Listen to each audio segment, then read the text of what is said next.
Shalom, salam sejahtera bagi Bapak Ibu Saudara-saudara, anak-anak yang dikasihi oleh Tuhan Yesus Kristus.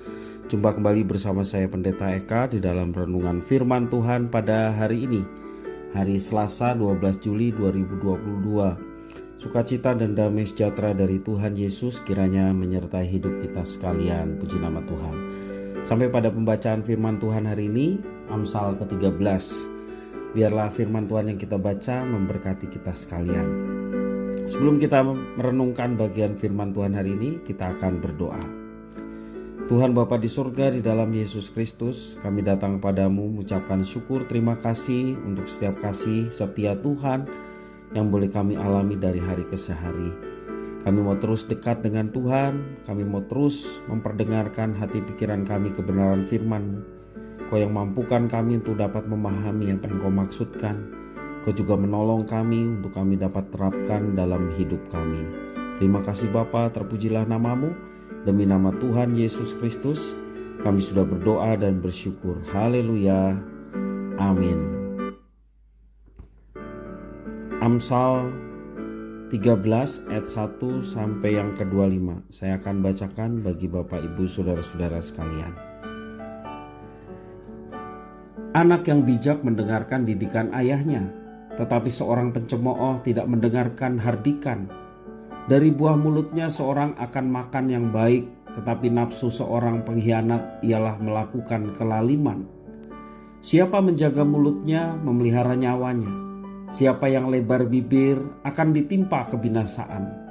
Hati si pemalas penuh keinginan, tetapi sia-sia.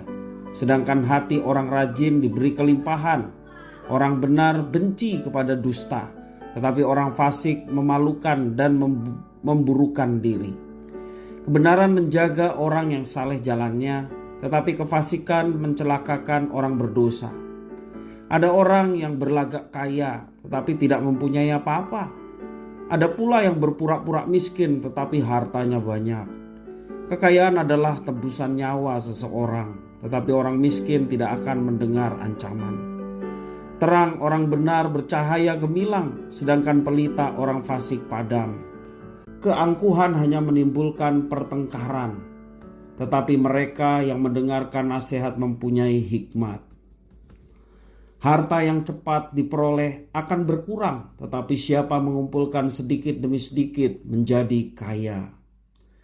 Harapan yang tertunda menyedihkan hati, tetapi keinginan yang terpenuhi adalah pohon kehidupan. Siapa meremehkan firman, ia akan menanggung akibatnya. Tetapi siapa taat kepada perintah akan menerima balasan. Ajaran orang bijak adalah sumber kehidupan, sehingga orang terhindar dari jerat-jerat maut.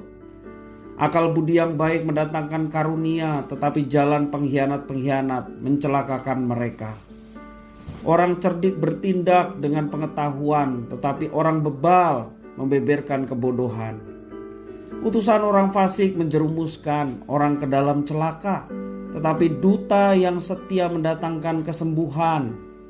Kemiskinan dan cemooh menimpa orang yang mengabaikan didikan, tetapi siapa mengindahkan teguran ia dihormati. Keinginan yang terlaksana menyenangkan hati, menghindari kejahatan adalah kekejian bagi orang bebal. Siapa bergaul dengan orang bijak menjadi bijak, tetapi siapa berteman dengan orang bebal menjadi malang. Orang berdosa dikejar oleh malapetaka, tetapi ia membalas orang benar dengan kebahagiaan. Orang baik meninggalkan warisan bagi anak cucunya, tetapi kekayaan orang berdosa disimpan bagi orang benar. Huma orang miskin menghasilkan banyak makanan, tetapi ada yang lenyap karena tidak ada keadilan. Siapa tidak menggunakan tongkat, benci kepada anaknya, tetapi siapa mengasihi anaknya, menghajar dia pada waktunya. Orang benar makan sekenyang-kenyangnya, tetapi perut orang fasik menderita kekurangan. Bapak Ibu Saudara-saudara yang dikasihi oleh Tuhan, dengan ukuran seperti apakah kita ingin dinilai oleh Tuhan?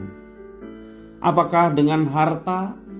Apakah dengan kekuasaan atau kesalehan? Ini adalah satu pertanyaan yang penting yang ditujukan bagi diri kita. Bagaimana kita menyikapi panggilan hidup dalam kekayaan menurut ukuran Tuhan? Amsal pada bagian ini bisa dibagi dalam 3 tema besar. Yang pertama, pentingnya seorang yang bijaksana memelihara kebenaran. Itu dalam ayat 1 sampai yang ke-6. Yang kedua, sebuah perenungan tentang hakikat kekayaan sejati dalam kehidupan. Ayat 7 sampai 11. Dan yang ketiga, perenungan tentang akibat yang diterima baik oleh orang bijak maupun orang fasik ketika mereka menerapkan nilai tersebut dalam kehidupan. Dan bagian yang ketiga itu di dalam ayat yang ke-14 sampai ayat yang ke-25.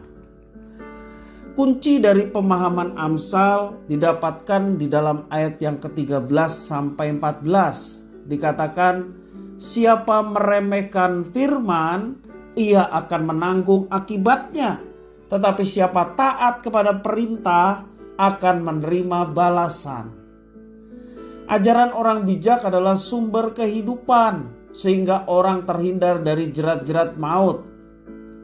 Kita akan memperhatikan pemahaman bagian kedua sebagai perenungan kita pada saat ini. Kekayaan sejati tidak diukur berdasarkan materi, melainkan dinilai dengan ukuran kerohanian, yakni kebenaran yang memiliki nilai kekekalan. Saat ini ada banyak orang yang sangat kaya dalam hidupnya, tetapi 5 menit setelah mati mereka akan segera menjadi orang yang sangat miskin.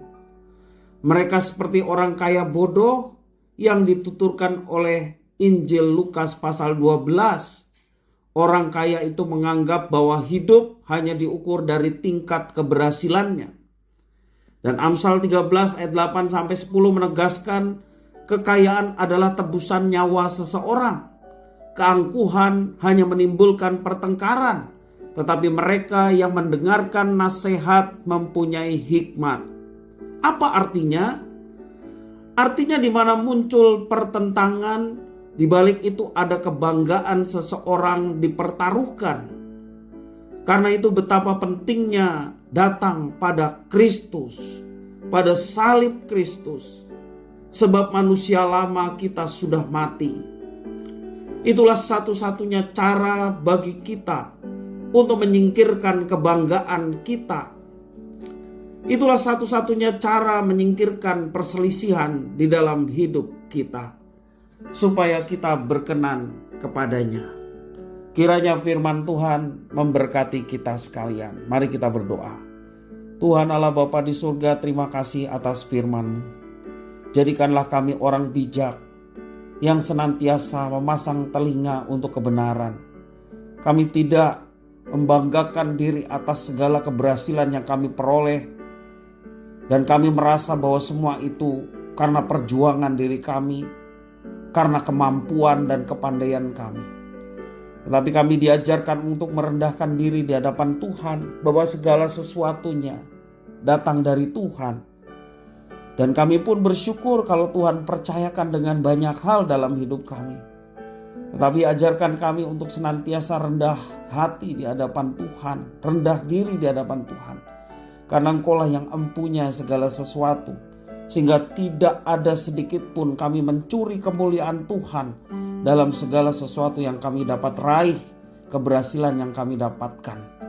Semua karena anugerah-Mu. Terima kasih Tuhan atas firman Tuhan. Kalau kami ditegur oleh firman-Mu, biarlah kami dengan segala kerelaan untuk memperbaiki segala kehidupan yang tidak berkenan. Dan kami mau terus belajar hidup seturut dengan rencana dan kehendak-Mu, sehingga nama Tuhan dipermuliakan. Terima kasih ya Tuhan, inilah doa ucapan syukur kami. Demi nama Tuhan Yesus kami berdoa. Haleluya. Amin.